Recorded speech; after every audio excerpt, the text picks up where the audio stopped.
Hi, I'm Moon Harrison with Arlington Independent Media. We are here today at George C. Marshall High School for the 2016 Conference 13 Theater Festival.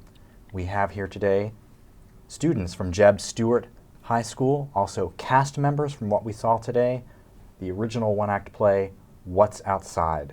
I'm here also with my colleague Steve Giballa. Steve? Thanks, Moon. Yeah, so we're joined here today by Sam Howard, Jackson Dillard, and Allie Devan, three of the cast members from What's Outside. And first, just want to let you all know that you did a fantastic job. And the first thing that I want to ask you all about and talk about is I understand that this was co-written, co-directed by each of you. And so I'd love for you guys just to describe what that process is like, how you came up with this idea, how you developed the show, and how you directed one another. Oh wow, it was a lot of fun. It was us three plus another friend of ours who did not wish to be on camera today. But it was very stressful, not to lie. But we all ended up having a lot of fun. There was a lot of joking around. Banana guy. Yeah. We've done like some improv scenes before, just in class. Doing some stuff, and we all worked really well together. So it kind of helped us to like collaborate that way. Mm-hmm. Yeah, pretty much it started off with, we spent day one just throwing around a bunch of ideas for where to start, and we eventually settled on we want to put a bunch of people into a small confined space and show how that affects them over time and how they change over time. And we just took that idea and then started making a play around that, started coming up with scenes, came up with a beginning, an ending, and then filled in the middle. It all started out just as like teacher telling us we have to do a 15-minute like presentation, and I thought we were just gonna do it for like the class, but now we're here doing it for a big audience. So. Yeah. So this is, I guess I should say, a rather dystopian vision of the future, premised on some ongoing horrific terrorist attacks. When did the idea of this really sort of horrible events, when did that enter in as the expediting action? We were really just trying to find like something like crazy for us to happen. It started off with, I believe, like a nuclear bomb dropping on this college campus. And we're kind of like, the nuclear stuff isn't going to work out very well. We just can't figure out the science to it. It's going to take too long to describe all that stuff. So let's do a chemical attack. That's a lot simpler. And it was just kind of took it from there. Yeah, we just needed a place that was cramped to shove all the characters into, and it's like, oh, bomb shelter. Okay, how do you put people in there? Well, you have a bomb. Well, bomb doesn't entirely work, so a gas attack, that would also work. And then we ended up with that. So Moon and I were discussing actually just before you guys came into the studio here.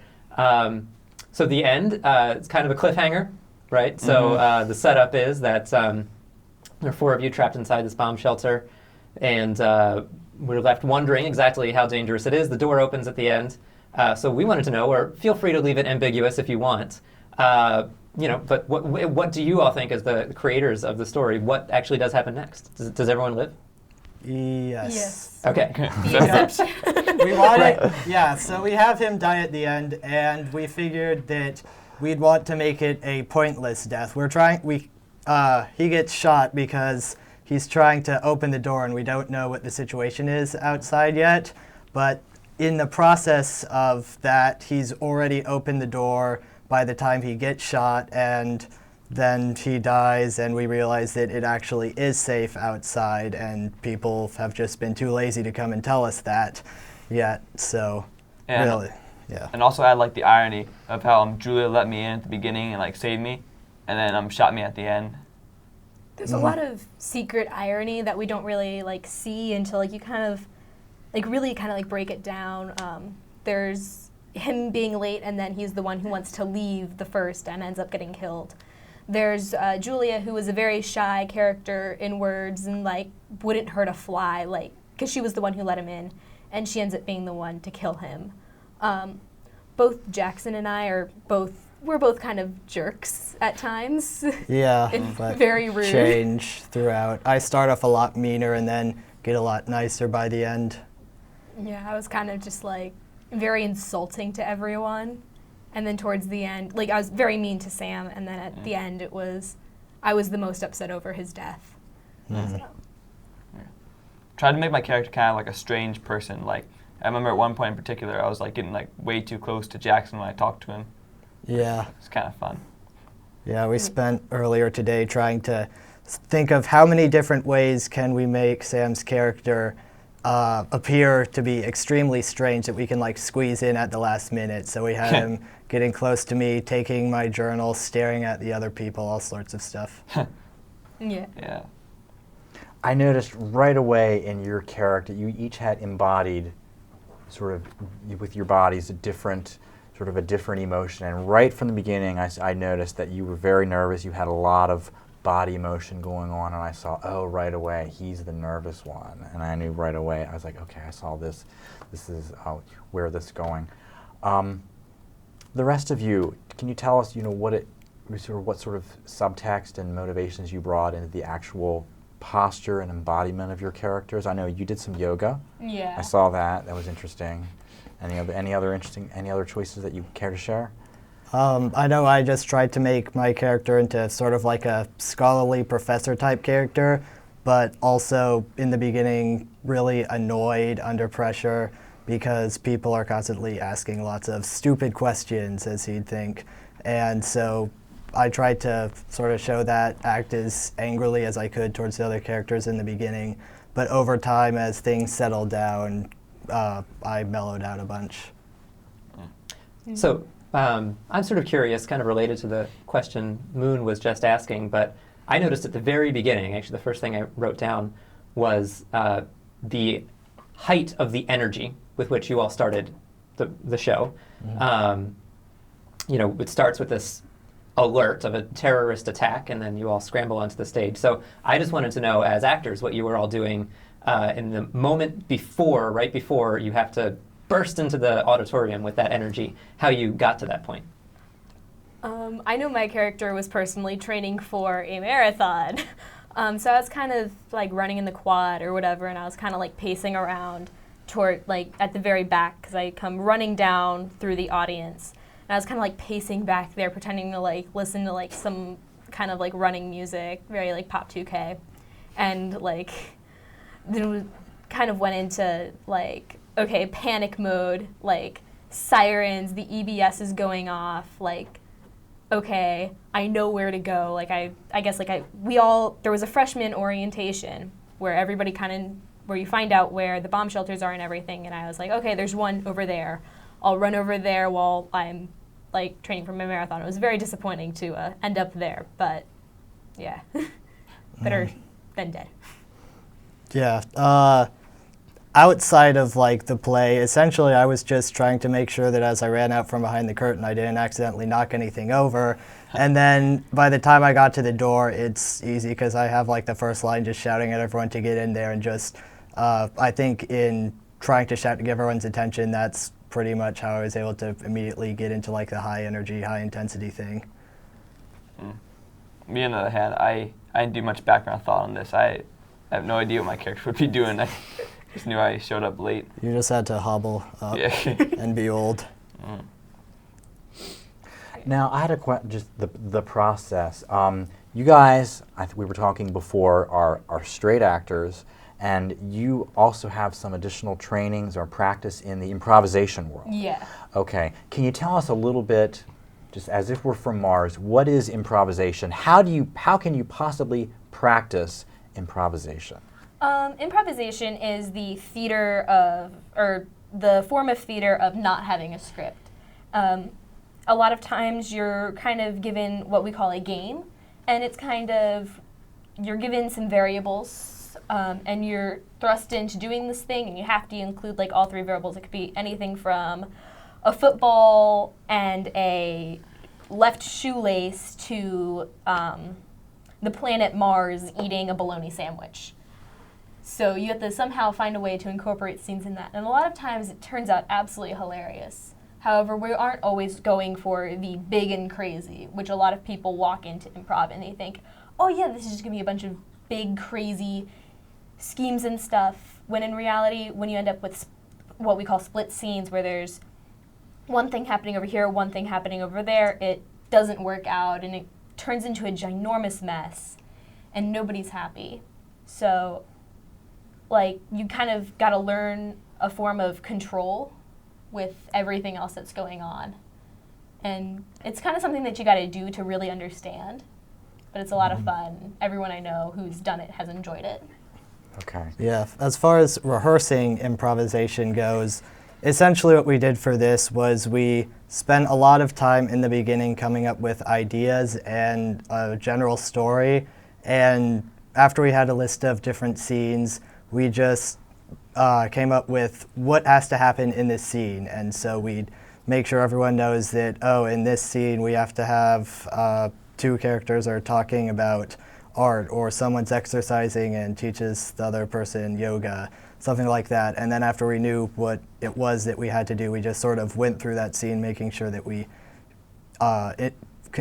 included all of the different necessary points, and then would go through it a bunch of times until we eventually developed a lot of patterns, and certain lines kept coming up again and again. And we pretty much had something that was sort of like a script, but was never actually written down. Did you guys feel that you learned some improv tricks or devices from her at all? Did her experience in improv help you guys? I'm scared you know the answer to this. I don't know. No, this isn't what you want to hear, but I don't think so. Okay, that's a fair Okay. answer. We always want to hear Yeah. the truth, yeah. Well, so it's interesting to me that, so you just said that this script was never written down. The lines were never written down. Right. The things that we had to include, those were written down, and I think we might have them also even in that like notebook prop as well, but I'm not sure if they were ever actually. I forgot to print them out. Okay, yeah, the stuff that was read from the notebook, that actually was printed out and put in there, so that I think is the closest thing to something that was ever entirely written down, aside from cue lines for sound effects and lights. Those are the only things that we wrote down word for word. And that was only, I think, because we had to do it for our wonderful techies. Yeah, they did Yeah. a great job considering how last minute it was. Yeah, our script was more of like an outline of what needed to happen in Yeah. each scene. Mm-hmm. So I mean, was it still evolving? I mean, what we saw today, was that somewhat improvised, or had you all memorized, exactly what your lines were? Oh, absolutely Yeah. improvised. We were Yes, Okay. both. standing there at lunch, and I think we practiced me taking the gun out of his hands. And we added in more struggling and like sound effects than it was before. Originally, it was just like toss it. And Okay. then today we're kind of like, okay, that looks a little bit too clean. Let's like mess it up a bit. Yeah. So Some lines, though, like, we did know this is basically the line that's going to be said. Like, I'm only 45 when comments are made about age. Like, that's something that I said that same line every single time because it became a force of habit. But other sort of lines in the middle, a lot of them, word for word, they changed with every performance, including this one. So it's sort of like habitual, but also improvised at the same time. I feel like it really speaks for the theater thing, because you could go to the same performance multiple times and it be different every single time because there's a different audience. There's one actor who gets like so sick they can't even get out of bed, so you have like a replacement come in who are amazing and talented. I always want to reiterate that because there are so many jobs in the theater world and television that go under like appreciated. So like it really speaks, I think, a lot about that and a lot about us. Yeah. No, another thing that I noticed about the show was that the sound was really good. I mean, the sound design was really good, so there were definitely things going on off stage that contributed to a great show. Mm. Wow, yeah, that's really interesting. I'm seeing just there's improvisational elements and your obvious appreciation of the crew. And we should say that we just had a big snow event. So Yeah. so your process was interrupted.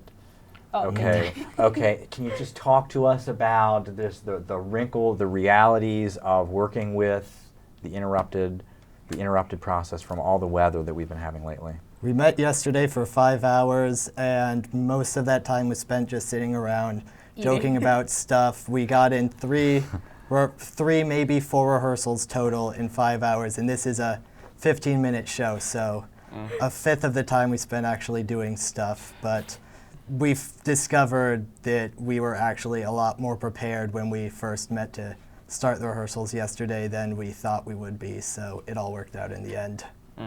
Yeah. We also did some audio editing over there with all Yeah. the Yeah, recordings. that's true. Like- Last minute audio. Last minute audio editing.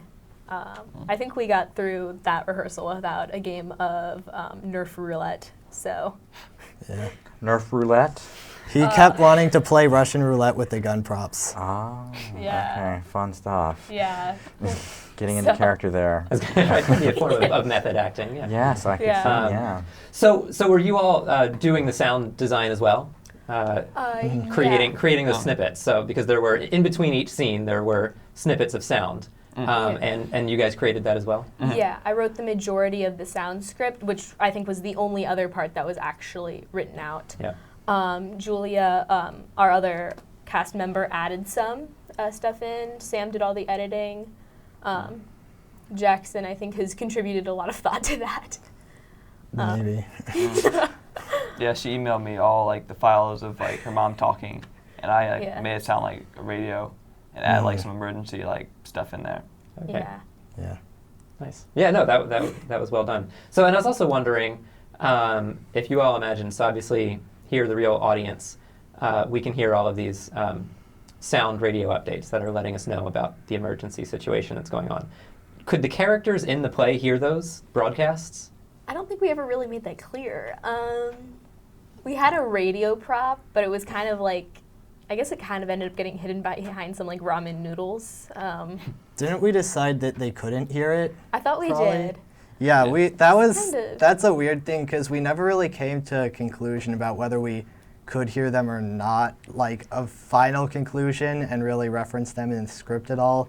But I'm pretty sure that we generally decided that we wouldn't reference them and that they were just there for the audience to provide background information about what was going on and convey things in a more clear fashion than we could do through our scenes. Ours were about the characters, and the radio broadcasts gave the background information. Yeah, we came up with the idea for radio broadcasts pretty late in like the process when we already had like the whole play like planned out, and we didn't really change that much to incorporate them Okay. for the characters. Mm-hmm. Yeah, it seemed like the characters were still in the dark, you know, at the end of the play, obviously, and the radio broadcasts. Although I also noticed that they became sort of increasingly bizarre and and dark during the course of the play. So I mean, you actually got some laughs from the audience, and I don't know if you intended that. I mean, or if it was just this like very uncomfortable thing that the audience reacted to. Do you think? We're hoping it was Probably. uncomfortable for the Yeah, audience. there were some parts that the audience laughed at that were meant to be funny. We did want to include some sort of light humor, good-natured jokes and whatnot, but there were a lot of other parts, especially the ending with the death scene, that I think the audience was just sort of like nervous laughter. I hope it was nervous laughter, because when I heard it, I was like, oh, I messed up, something's going wrong. I got really scared. I was like, but it turned out, I hope everyone liked it. Yeah, there were a lot of interesting choices there, and I heard some of that sort of nervous laughter at all, and I took it to y'all's credit for putting us in an uncomfortable position. We were invested in these characters, and it was a tragic, ironic, disappointing end to see that happen. Can you tell us a little bit about, just in general, the theater department and what your faculty advisors, any sort of general acting training, theatrical training that those faculty members did to prepare you for taking on this specific production? Yeah, we have a really cool theater teacher, Julie Wharton. or Miss Wharton to us. She's totally awesome. She's like, guys, like she's emailing us and she's like, guys, you guys gotta like meet up or something, do work outside of class.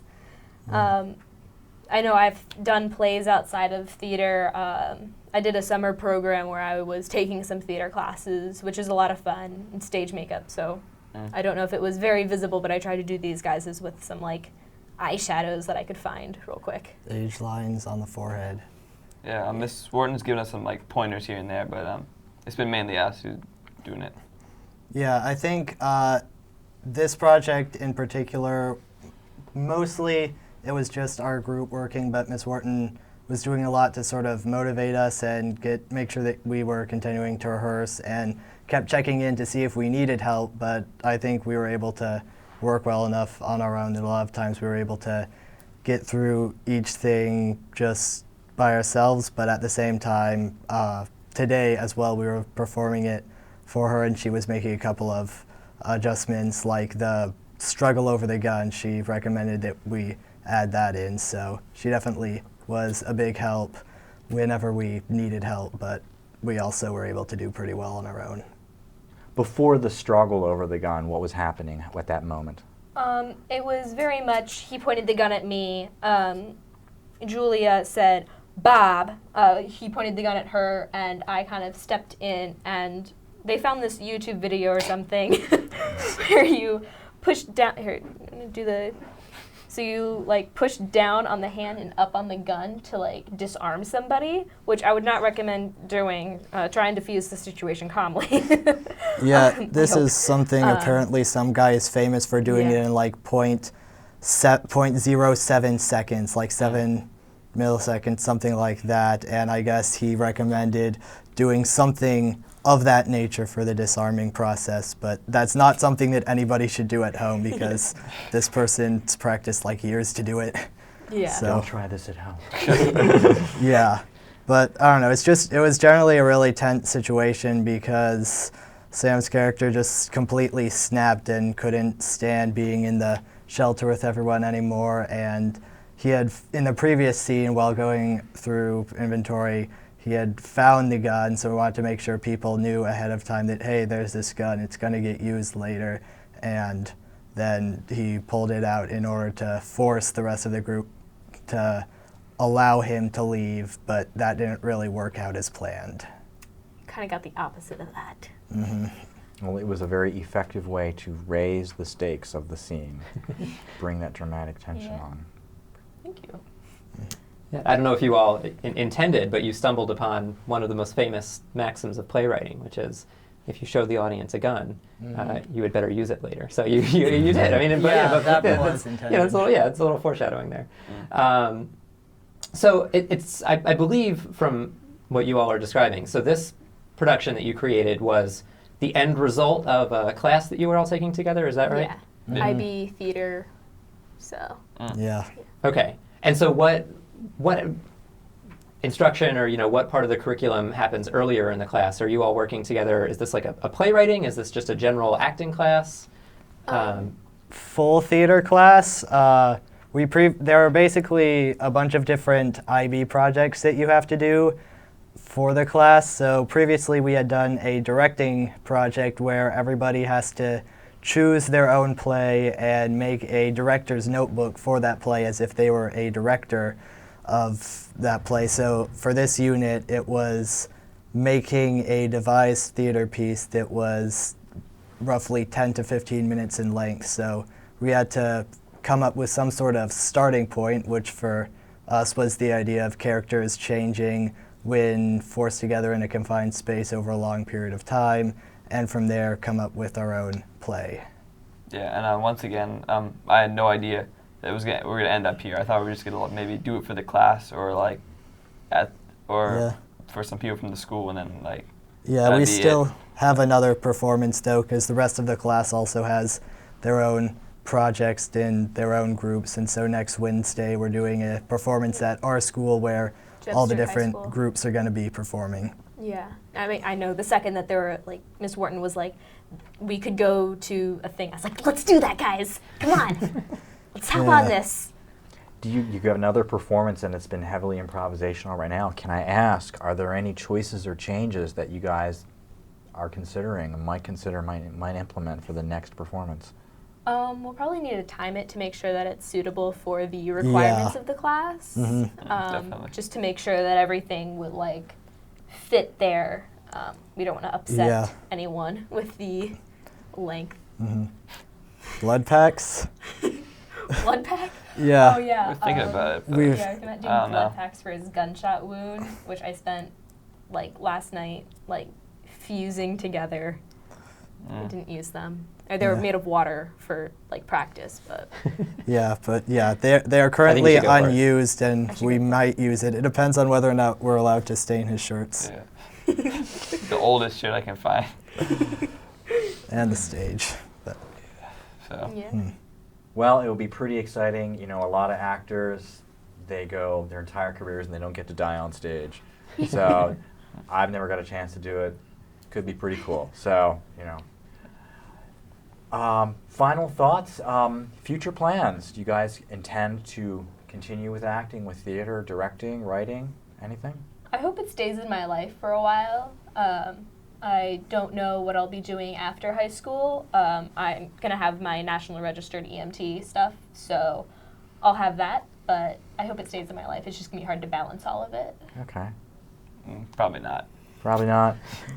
Well, I know IB Theater is a 2-year class, so definitely staying in the class for next year as well.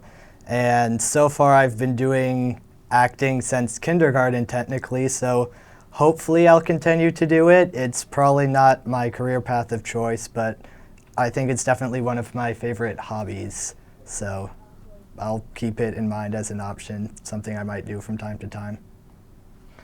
Well, we appreciate very much the contribution to the arts that all of you made. Very enjoyable performance, and we thank you for coming. And I believe we have a clip that we're going to show. No, we don't have a clip, but take my word, it was really great. Okay. You can come and see it at J.E.B. Stuart High School. J.E.B. Stuart High School. We're hoping that it can be on Wednesday, February 10th. Unsure about the time. I think it should probably be on the theater's website. So Well, keep we it out for recommend you that check it if out. you want to watch it. Yeah. Free to attend, definitely. Excellent, Yeah. excellent. Well, thank you all very much. Huh? Thanks for watching. Thank you.